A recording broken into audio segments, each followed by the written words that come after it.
چاندنی میں ڈوبے ہوئے دو جہاں کون جلوہ نما کی رات ہے۔ بعد از حمد و سلام لائق عزت و احترام حاضرین و سامعین، السلام علیکم ورحمۃ اللہ وبرکاتہ۔ عزیزان محترم، ربیع الاول کا برکتوں والا مہینہ شروع ہے۔ ہر انسان کو ربیع الاول کی عظمت کا بخوبی اندازہ ہے کہ اللہ رب الجلال نے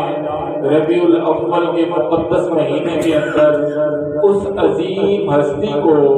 اس روح زمین کے اوپر بھیجا کہ جو وجہ تخلیق کائنات تھا۔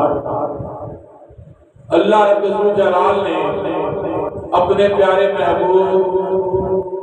احمد مصطفیٰ محمد مجتبیٰ صلی اللہ علیہ وسلم کی ذات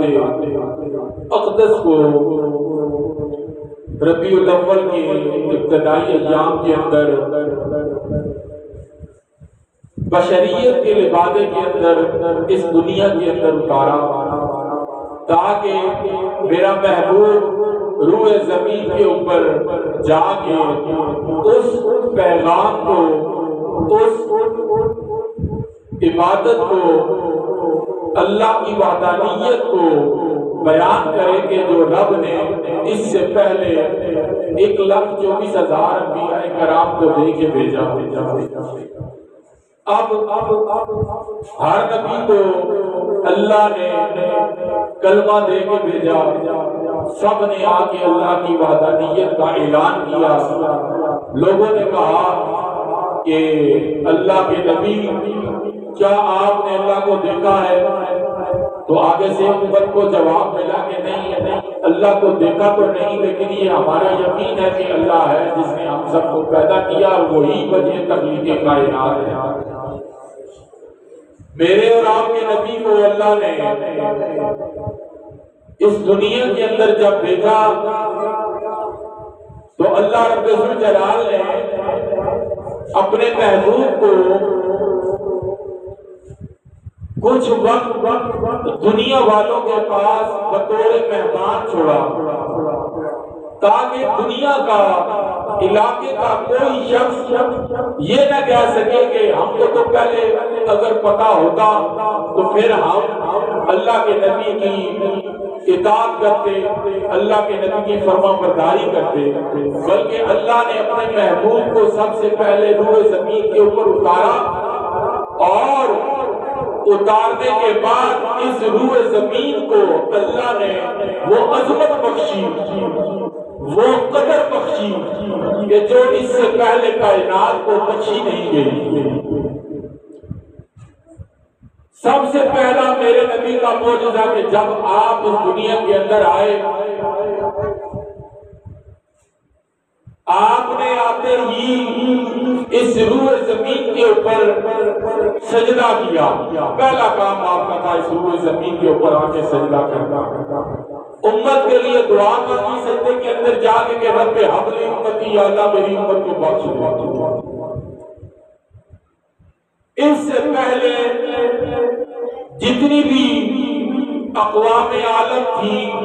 جتنے بھی مذاہب تھے،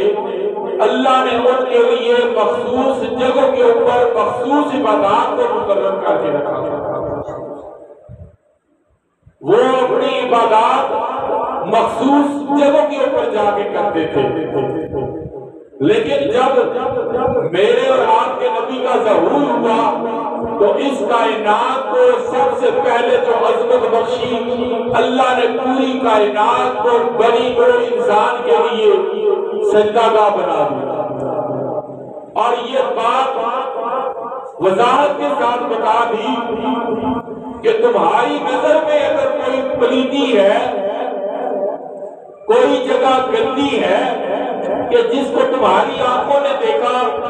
یا تمہارے ذہن کے اندر یہ خیال آ گیا کہ یہ جگہ سجدے کے لائق نہیں، فرمایا کہ اس جگہ کو چھوڑ کے باقی ساری زمین سجدہ گاہ تمہارے لیے ہے۔ ہمارے لیے اللہ نے لازم نہیں کیا کہ مسجد کے اندر جا کے عبادت کرو دن رات 5 وقت میرے سامنے سر سجدے کے اندر رکھ کے صرف مسجد کے اندر جا کے تم نے یہ عبادت کرنی ہے، نماز ادا کرنی ہے، بلکہ اللہ رب ذو جلال نے ہم لوگوں کو کھلی چھوٹ دے دی کہ اگر تم تجارت کی غرض سے کسی مقصد کے لیے اپنے گھر سے نکلے ہو، سفر کے لیے ہو، تو جس جگہ بھی تم کو نماز کا وقت مل جائے وہیں پہ تم نماز ادا کرو، پابندی ختم کر دی۔ تم دکان کے اوپر بیٹھے ہوئے ہو، مسجد دور ہے،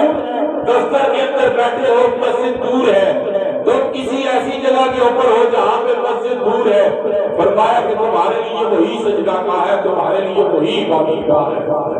فرمایا کہ تم پھر وقت ضائع کیے بغیر میرے سامنے اپنی حاضری کو پیش کر دو، تمہاری حاضری ہم نے قبول کر لی۔ سب سے پہلا اور سب سے بڑا موضوع یہ تھا اللہ نے پلیتی کو اس دنیا سے ہٹا دیا۔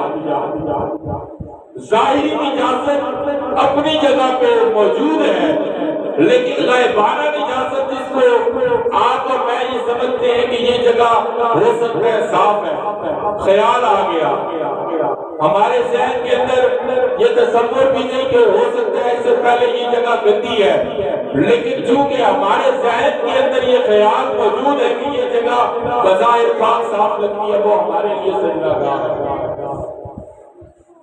وہاں پہ ہم اپنی نماز ادا کر سکتے ہیں۔ اسی طرح ہمارے جسم کے اوپر کپڑے لگے ہوئے ہیں، اگر ہمارے کپڑوں کے اوپر نجاست لگ جاتی ہے، وہ نجاست کہ جو بغیر دھوئے پاک نہیں ہو سکتی، وہ نجاست جو اگر جسم سے خارج ہو تو انسان کے لیے غسل فرض ہو جاتا ہے،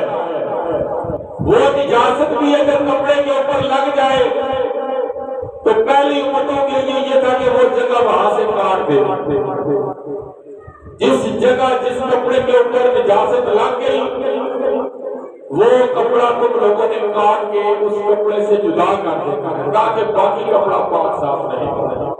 لیکن اللہ کے نبی نے اس امت کے لیے یہ آسانیاں پیدا کر دی، فرمایا کہ اب تم کو کاٹنے کی کپڑے کی ضرورت نہیں، 3 دفعہ پانی کے ساتھ دھو لو، وہ کپڑا دوبارہ پہلے کی طرح پاک و صاف ہو جائے گا۔ یہ تو تھے وہ انعامات کے جو اللہ نے اپنے محبوب کے صدقے اس امت کو دے دیے۔ اب آتی ہے باری کہ اللہ نے اپنے محبوب کی شان کو خود کیوں بیان فرمایا، اللہ نے اپنے محبوب کا میلاد خود کیوں بیان فرمایا۔ انسان کسی کو وہ بات تب بتاتا ہے کہ جب اس کو پتہ نہ ہو۔ میں آپ کے سامنے قرآن کی کوئی آیت پڑھتا ہوں، آپ کے سامنے کوئی دین کا مسئلہ سناتا ہوں، تو مجھے پتہ ہے کہ یہ آپ لوگوں کو علم نہیں ہے، اکثریت لوگوں کو علم نہیں ہے، بہت کم لوگ ہوں گے کہ جن کو علم ہے، اکثریت لا علمی ہے، تو وہ میرا بیان کرنا آپ کے لیے فائدہ مند ہے اور سود مند ہے۔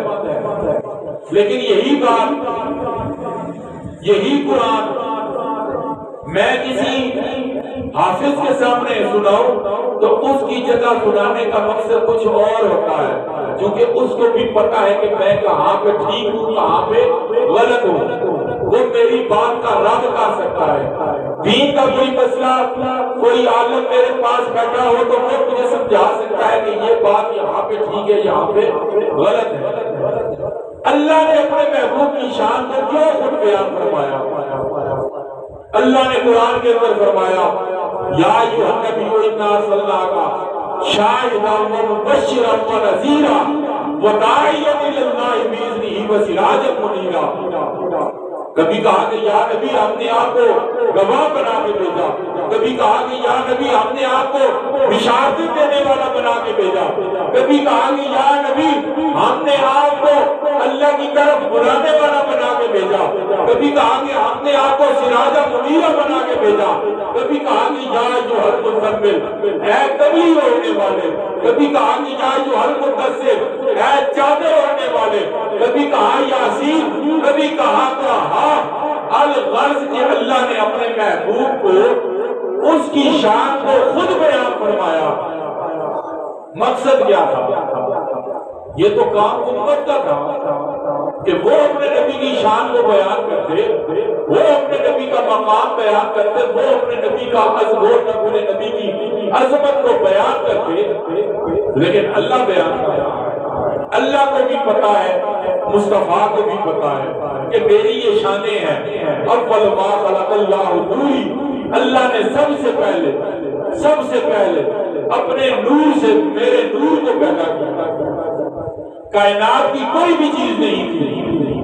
نہ جن تھے، نہ فرشتے تھے، نہ انس تھے، نہ ملک تھے، نہ ملکوت تھے، نہ زمین تھی، نہ آسمان تھا، نہ عرش تھا، نہ فرش تھا، نہ لوح تھی، نہ کرسی تھی۔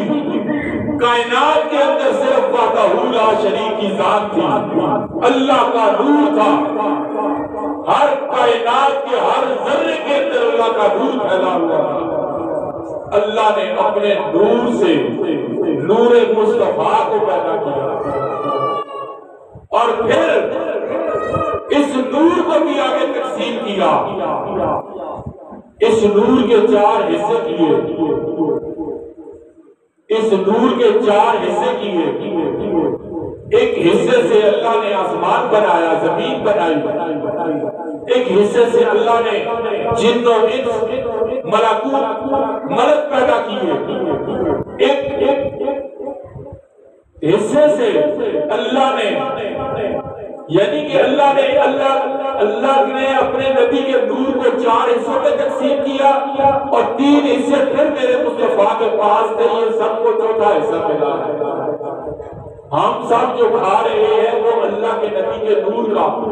4تھا حصہ، اور یہ جتنی بھی کائنات کے اندر کائناتیں موجود ہیں، علماء فرماتے ہیں کہ یہ جس زمین کے اوپر ہم بیٹھے ہوئے ہیں، اس طرح کی کئی زمینیں، کئی دنیایں، کئی جہان اس کے علاوہ بھی اللہ نے آباد کر رکھے ہیں کہ جہاں پہ آپ انسان کا تصور اور خیال نہیں جاتا، لیکن انسان ان کو کیسے دیکھ سکتا ہے؟ جدید سائنس یہ بتلاتی ہے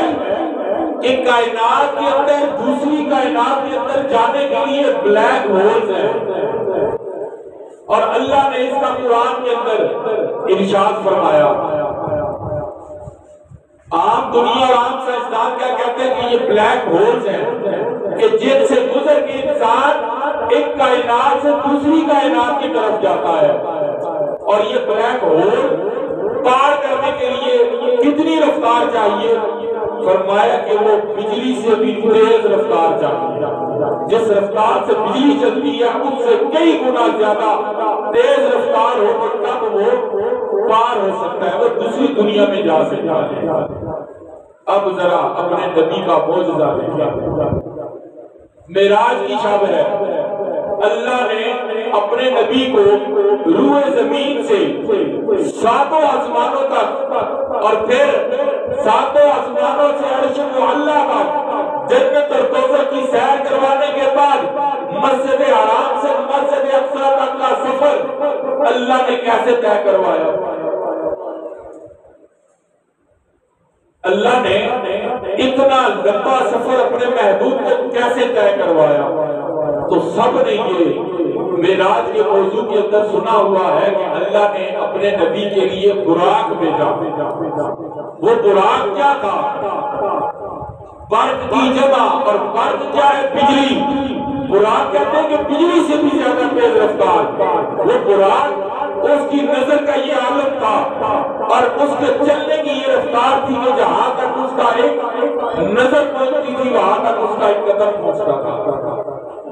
آپ کی اور میری نظر کا عالم دیکھیں کہ ہم باہر نکلیں تو ہماری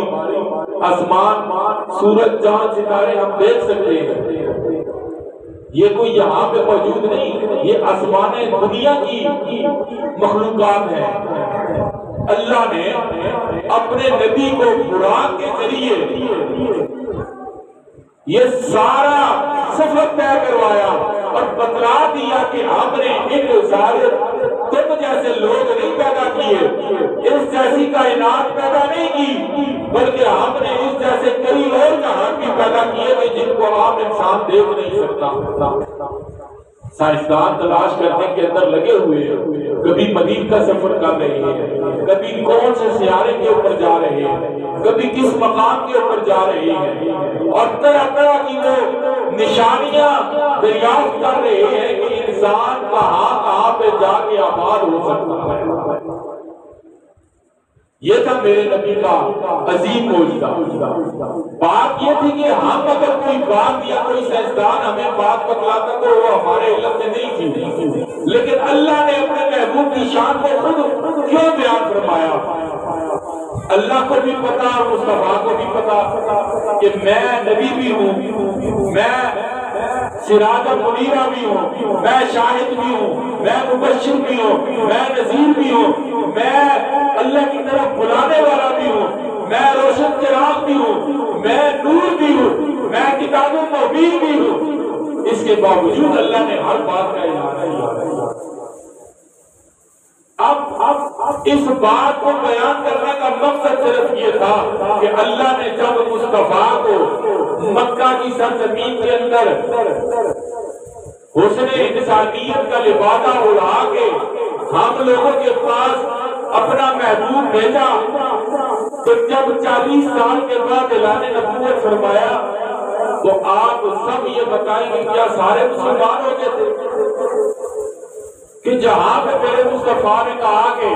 کہو لا الہ الا اللہ محمد رسول اللہ،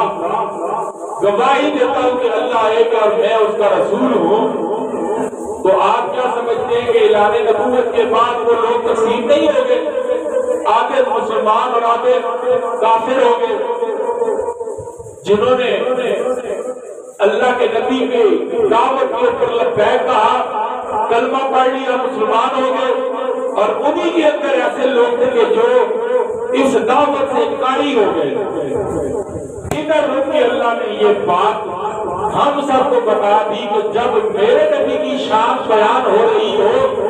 تو پھر ایسے لوگوں کے سامنے میرے نبی کی شان بیان کی جائے کہ جہاں پہ انکار کی کوئی گنجائش باقی نہ رہے.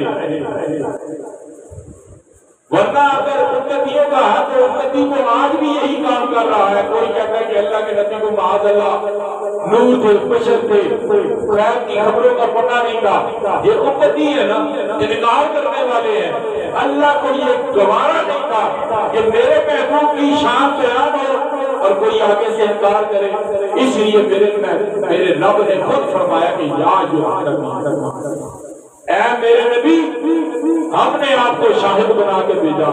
ہم نے آپ کو مبشر بنا کے بھیجا، ہم نے آپ کو نذیر بنا کے بھیجا، ہم نے آپ کو سراج منیرہ بنا کے بھیجا،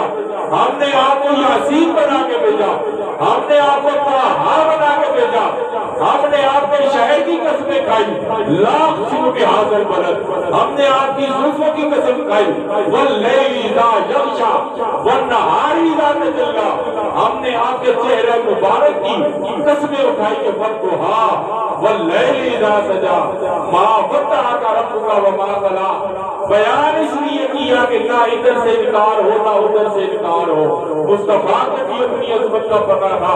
اللہ کو بھی اپنے محبوب کی عظمت کا پتہ تھا، اس لیے یہ سارے اعلانات خود کیے تاکہ نہ انکار کی ادھر گنجائش رہے نہ انکار کی ادھر گنجائش رہے. اس لیے یاد رکھیں، جب بات آ جائے نبی کی،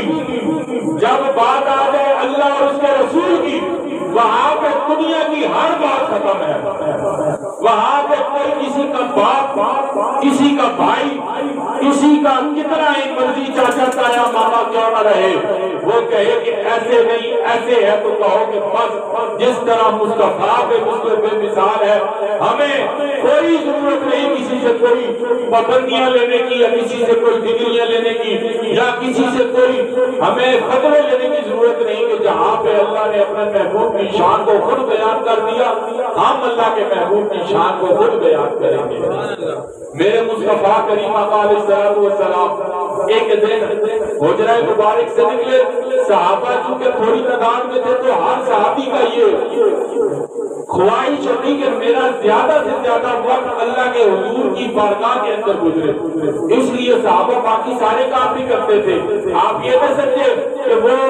کوئی کام نہیں کرتے تھے، وہ روزی روٹی بھی تلاش کرتے تھے اور اللہ کے نبی کے ساتھ محبت کے لیے پورا ٹائم دیتے تھے۔ آج تو لوگوں کو روزی روٹی نے اتنا پریشان کیا کہ وہ نماز روزے سے دور ہو گئے، وہ اللہ اور اس کے رسول کے خاک نزدیک ہونا کہ جو اسلام کے بنیادی عقائد ہیں، جو ہمارے اوپر فرض ہو چکے ہیں، ہم ان کو چھوڑ کے بیٹھے ہوئے، تو محبت ہمیں کہاں سے آئے گی؟ محبت تو باغ کے اندر بندہ جائے گا تو تب ہی آئے گی نا، خوشبو پھولوں کی تو تب ہی آئے گی کہ جب وہ کسی اچھی جگہ کے اوپر جائے گا۔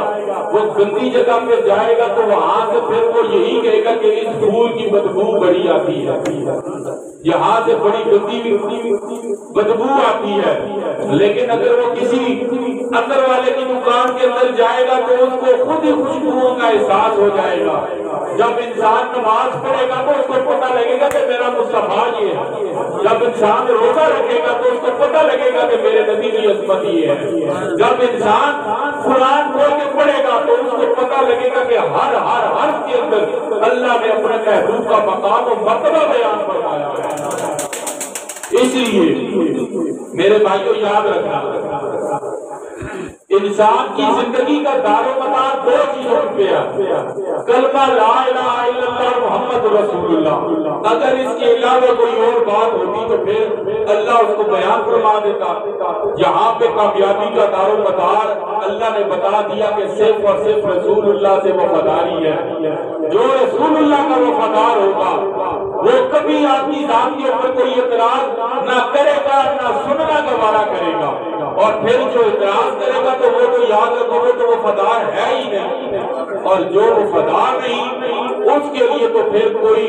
آپ لاکھ اس کو فتوے پڑھ کے سناتے رہے، لاکھ آپ اس کو قرآن کی آیتیں پڑھ کے سناتے رہے، لاکھ آپ اس کو دلیلیں دے کر سمجھاتے رہے، اس نے ماننی کوئی ایک بات بھی آپ کی نہیں۔ اس لیے کہ عقل مند کو اشارہ کافی ہوتا ہے، اور بے عقلوں کو لاکھوں دلیلیں بھی اگر آپ دے دیں تو ان کے سامنے وہ آپ کی ہر دلیل کو رد کر دیں۔ اس لیے اپنی زندگی کا ایک معیار رکھیں کہ وہ اللہ اور اس کے رسول سے وفاداری ہے۔ جب تک آپ اللہ اور اس کے رسول کے ساتھ وفادار رہیں گے، مخلص رہیں گے، اللہ آپ کو کبھی بھی تنہا نہیں چھوڑے گا۔ میرے کریم آقا علیہ السلام کے صحابی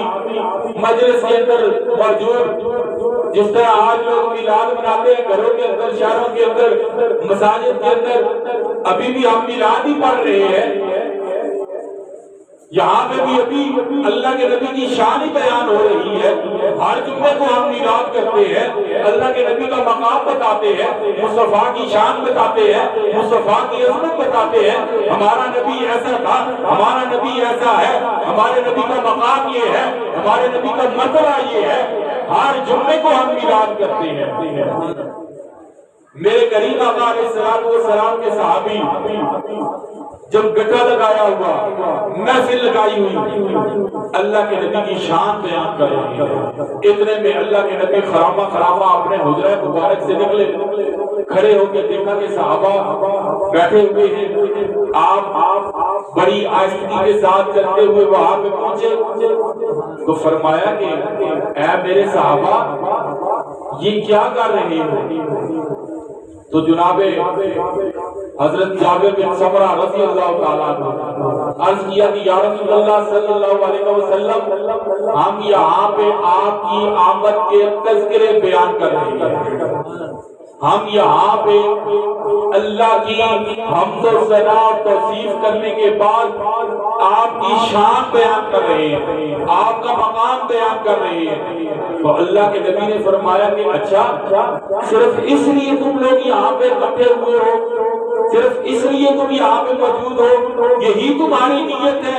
تو کہنے لگے کہ یا رسول اللہ ہم سب کی یہی نیت ہے۔ تو اللہ کے نبی نے اعلان فرمایا کہ جاؤ قیامت تک کے لیے حضرت جابر بن سمرہ رضی اللہ تعالیٰ عنہ کا یہ اعلان تھا کہ میرے نبی نے اپنی زبان اقدس سے یہ ارشاد فرما دیا کہ جس جگہ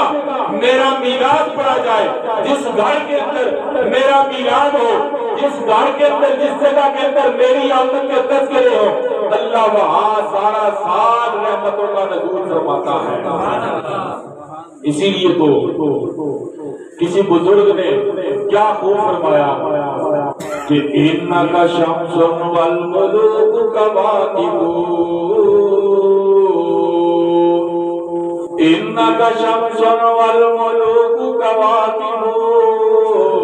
إِلَى طَلَعَكَ لَمْ يَبْدُ مِنْهُ إِلَّا كَوْكَبٌ أَرَى كُلَّ مَنٍ فِي النَّبِيِّ مُقَصَّرًا أَرَى كُلَّ مَنٍ فِي النَّبِيِّ مُقَصَّرًا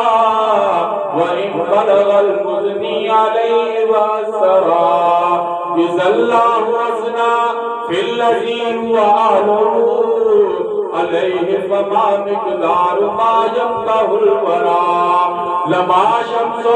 وللآفاق شمس وشمسی خیر من شمس الحمار وشمسی خیر من شمس الحمار۔ اللہ کے نبی کی شان اگر انسان پڑھنا شروع کرے تو اس کو پتہ لگے گا نا۔ اگر کسی جاہل کے ساتھ، کسی لا علم کے ساتھ وہ بیٹھ کے اللہ کے نبی کی شان کو بیان کرے گا یا ڈسکس کرے گا تو وہ توہین اور بے ادبی کے ہی پہلو نکالے گا۔ جو دل بھی کثیرہ و یاتی بھی کثیرہ، اللہ نے اس قرآن کو بہت سارے لوگوں کے لیے ہدایت بھی بنایا اور بہت سارے لوگوں کے لیے گمراہی کا بھی، تباہی کا بھی سبب بنایا، اس لیے کہ جو محبت کے ساتھ قرآن پڑھے گا اس کو اللہ بھی نظر آئے گا، محبت مصطفیٰ بھی نظر آئے گی۔ اور پھر جو اپنی مرضی کے مسئلے نکالے گا، جو اپنی مرضی کے مطلب بیان کرے گا، اپنے معانی خود نکالے گا، اپنی مرضی کی باتیں نکالے گا، تو فرمایا کہ یضل بہ کثیرا ویہدی بہ کثیرا۔ ہم نے اسی قرآن کے لیے بہت سارے لوگوں کو گمراہ کر دیا۔ پڑھیں گے وہ قرآن لیکن سمجھ ان کو کسی ایک چیز کی بھی نہیں آئے گی۔ وَإِذَا قِيلَ لَهُمْ لَا تُفْسِدُوا فِي الْأَرْضِ، زمین کے اندر جب ان سے کہا جائے کہ فتنہ فساد نہ پیدا کرو تو وہ کہتے ہیں ایسے ہی مان لیتے ہیں، قَالُوا وَتَجْعَلُ فِيهَا، ایسا ہی مان لیتے ہیں، أَنُؤْمِنُ كَمَا آمَنَ السُّفَهَاءُ، جیسے یہ بیوقوف معاذ اللہ صحابہ کی طرف اشارہ کر کے کہتے تھے کہ جیسے یہ لوگ بیوقوف ہیں۔ آج بھی بہت سارے لوگ کسی ایک صحابی کی زندگی کا آپ مطالعہ کریں، کسی ایک صحابی کی زندگی کو آپ دیکھیں کہ کسی ایک صحابی نے اپنی زندگی کے اندر مصطفیٰ کو ایک لمحے کے لیے بھی نہیں چھوڑا۔ جس کو جو حاجت تھی وہ بارگاہ نبوت کے اندر آیا اور اپنی حاجت کو پورا کر کے لے گیا۔ جناب سیدنا ابو ہریرہ رضی اللہ تعالیٰ عنہ فرماتے کہ یا رسول اللہ صلی اللہ علیہ وسلم، دل کے اندر ایک خواہش ہے، میری والدہ آپ کی توہین اور بے ادبی کرتی ہے لیکن مجھ سے یہ برداشت نہیں ہوتا، والدہ ہے میں احترام کر جاتا ہوں، یا رسول اللہ میری والدہ کے لیے دعائیں مغفرت کریں کہ اللہ ان کو ہدایت دے، اللہ ان کو اسلام کی اور ایمان کی دولت سے مالا مال فرمائے۔ مصطفیٰ نے ادھر ہاتھ اٹھائے، جناب سیدنا ابو ہریرہ رضی اللہ تعالیٰ عنہ پیدل ہی اپنے گھر کی طرف دوڑ پڑے۔ لوگوں نے پوچھا کہ ابو ہریرہ ہوا کیا؟ فرمایا کہ پہلے تجھے اپنے گھر جانے دو، اس کے بعد میں بتاؤں گا کہ ہوا کیا ہے۔ اپنے گھر کا جا کے دروازہ کھٹکھٹایا، وہی والدہ جو پہلے توہین اور بے ادبی کے جملے کہتے ہوئے دروازے پہ آتی تھی، وہ کلمہ طیبہ پڑھتے ہوئے دروازے پہ اوپر اور صحابہ کو کہنے لگے کہ میں نے صرف یہ دیکھنا تھا کہ دعائیں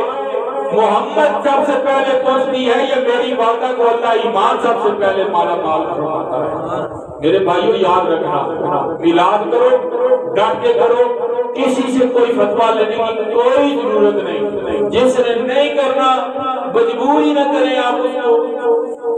نہ کریں آپ اس کو مجبور۔ یہاں پہ اگر کسی کو لائٹوں سے تکلیف ہوتی ہے، کسی کو جھنڈیوں سے، کسی کو چراغوں سے تکلیف ہوتی ہے، تو یاد رکھنا یہ پھر منافقانہ طرز عمل چھوڑ دینا۔ آپ کے گھر کے اندر بیٹا پیدا ہو جائے تو آپ محلے کے اندر مٹھائیاں تقسیم کرنی شروع کر دیتے ہیں، آپ اپنے رشتہ داروں کو اکٹھا کر کے عقیقے کا اہتمام کرنا شروع کر دیتے ہیں۔ اس لیے کہ جی آج ہمارے گھر کے اندر ہماری اولاد پیدا ہوگی، ہمارا والی وارث پیدا ہو گیا، اسی بیٹے کی جب شادی کی باری آتی ہے، مہندی کے اوپر خرچہ ہو رہا ہے، بے تحاشا خرچہ ہو رہا ہے، اس کے ولیمے کے اوپر بے تحاشا خرچہ ہو رہا ہے، وہاں پہ اگر کسی کو کوئی فتویٰ یاد نہیں آتا تو ادھر بھی ہم کسی کو فتویٰ لگانے کی اجازت نہیں دیں گے۔ اس لیے کہ جب محبت ہو، دیکھیں نا کہ انسان کو اپنی اولاد سے محبت تھی، اس نے اس سے پوچھا نہیں کہ میں تمہارے لیے تم پیدا ہوئے تو میں یہ مٹھائیاں بانٹوں یا نہ بانٹوں۔ عقیدت تھی، محبت تھی، مٹھائی بانٹی ہے اس نے، لنگر تقسیم کی ہے، لوگوں کو کھانے کھلائے۔ ہم بھی تو اللہ کے نبی کی عظمت کو اس لیے بیان کرتے ہیں کہ اللہ نے ہم کو گمراہ ہونے سے بچا لیا۔ دنیا کے اندر 4200 مذہب ہیں، 4200 مذہب ہیں، ہم تو الحمدللہ اللہ کا شکر ادا کرتے ہیں کہ ان سارے گمراہ مذاہب سے نکال کے اللہ نے ہم کو لا الہ الا اللہ محمد الرسول اللہ اور ان الدین عند اللہ الاسلام، بے شک اللہ کے نزدیک جو دین ہے عزت والا، عظمت والا، رفعت والا، شان والا، بلندی والا، مقام والا، ان الدین عند اللہ الاسلام، وہی صرف اسلام ہے۔ جس نے اسلام کو اپنایا، اسلام کا طرز عمل اختیار کیا، اسلام کا رویہ اور اسلام نے جو زندگی گزارنے کے اصول تم لوگوں کو بتا دیا، فرمایا کہ جو اسلام کو اپنا لے گا، اسلام کو خالی اپنا اندر تک نہیں بلکہ باہر سے بھی اس کو نظر آئے۔ یہاں پہ آپ کو بہت ساری خرافات ہیں لیکن ہم ان کے ساتھ میلاد کے ساتھ جوڑ نہیں سکتے۔ ہم اس بات کو یہ نہیں کہہ سکتے کہ کوئی غلط میلاد کے اندر یہ لوگ ڈھول ڈمکے لے کے چلے جاتے ہیں، یہ 10 باجے لے کے چلے جاتے ہیں، یہ بالکل سراسر توہین ہے اور بے ادبی ہے محفل میلاد کی ایسے لوگوں سے۔ اور یہ جو پانڈ اور مراسی قسم کے ناخوان ہیں، ایسے لوگوں سے بھی آپ لوگوں کو بچنا چاہیے۔ وہ میلاد کی محفل کو اتنی مقدس ہے کہ باوضو ہو کے بیٹھے، انسان درود شریف کا ورد کرتا ہوا بیٹھے، پھر وہاں پہ انوار تجلیات ہوگے جہاں پہ ڈھول ڈمکا اور وہ مذہبی مجرم والا حساب اگر انسان شروع کر دے تو وہاں پہ رحمتیں اور برکتیں نہیں بلکہ وہاں پہ لعنتیں اور پھٹکار پڑنی ہے تم لوگوں کے اوپر۔ کتنی مثالیں آپ لوگوں نے ایسی دیکھی ہیں۔ اللہ تعالیٰ ہمیں ایسے خرافات سے بچائے۔ اس محلے کے اندر جتنے بھی رہنے والے لوگ ہیں ان لوگوں کے لیے میری یہ نصیحت ہے کہ ان کی مائیں، بہنیں، بیٹیاں جب اس دفعہ میلاد پڑھیں کوئی ساؤنڈ سسٹم نہ لگائے، اس لیے کہ جس عورت کو رب نے آواز بھی اونچی کرنے کا حکم نہیں دیا، اس کی آواز غیر لوگوں کے کانوں کے اندر جاتی ہے، وہ دم و دم لگی ہوئی ہے، گلے پھاڑ پھاڑ کے نعتیں پڑھ رہی ہے، ایک نہیں کتنے غیر محرم اس کی آواز سن رہے ہیں۔ یہ انتہائی ناجائز اور کبھی فعل ہے۔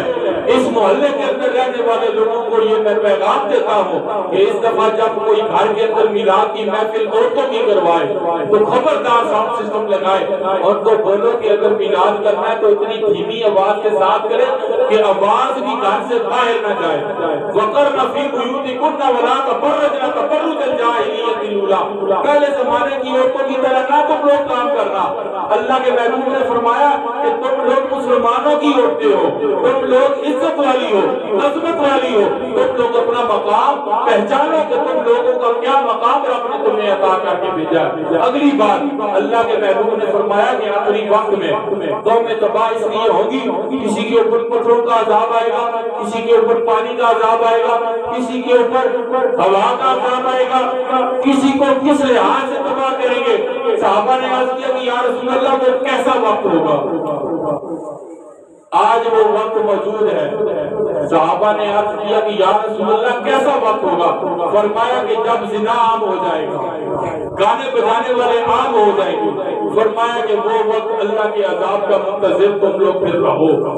آج اللہ کا عذاب مختلف شکلوں کے اندر آ رہا ہے. آپ دیکھیں نا، ایک شخص کی میں نے تصویر دیکھی، آپ لوگوں کو سب کو پتا ہے کیوں آٹا چینی لینے کے لیے سارے یوٹیلیٹی اسٹور پہ جاتے ہیں کہ نہیں جاتے؟ اگر کوئی نہیں جاتا، اللہ نے اس کو ابھی بھی مال دیا ہوگا، وہ باہر کریانے سے لے لیتا ہے. آپ یہ موازنہ اور یہ معائنہ کریں کہ کسی یوٹیلیٹی اسٹور کے اوپر آپ کی مائیں بہنیں بیٹیاں کس قدر بے حرمتی کے ساتھ بیچاری بیٹھی ہوتی ہے صرف 300 یا 400 روپے کے گھی کے لیے، اور ہاتھ میں شناختی کارڈ اٹھایا ہوا آٹے کے لیے، چینی کے لیے اور گھی کے لیے وہ بیچاری سارا دن کھڑی رہتی ہیں. میرا ایک دفعہ بنی سے آنا ہوا تو میں دیکھ کے حیران رہ گیا. اس کے بعد میں نے ہر جگہ پہ یہ دیکھا کہ جہاں پہ یہ معاملات ہیں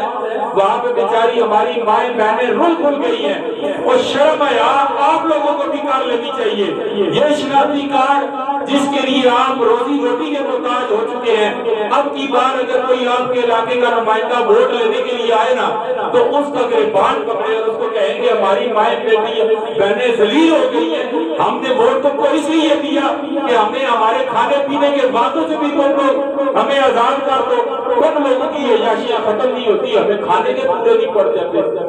خدا کے لیے یہ آپ کے لیے سبق ہے، آپ کے لیے پیغام ہے. یہ جو آپ کے حالات پیدا ہو چکے ہیں یہ آپ کے اپنے ہاتھوں کی پیداوار ہے، کسی نے آپ کے اوپر مسلط نہیں کی ہے. اور چور لٹیرے لے کے آؤ، اور آپ ظالم بدمست اور بغیرت حکمران لے کے آؤ، پھر جا کے آپ دیکھو کہ آپ کو مزہ کتنا آئے گا. اللہ تعالیٰ ہمیں ان سارے معاملات سے بچنے کی توفیق عطا فرمائے، اور جو آپ کو سمجھ آئی ہے اس کے اوپر آپ کو عمل کرنے کی اور مجھے بھی آپ سے بے عمل کرنے کی توفیق عطا فرمائے. وما توفیق الا باللہ. اگلے جمعے کو انشاءاللہ ایک نہیں ہوگا، 1:45 بجے نماز پڑھی ہو جائے گی. تمام دوست پورے وقت کے اوپر آئے کیونکہ دن چھوٹے ہو گئے. اللہ تعالیٰ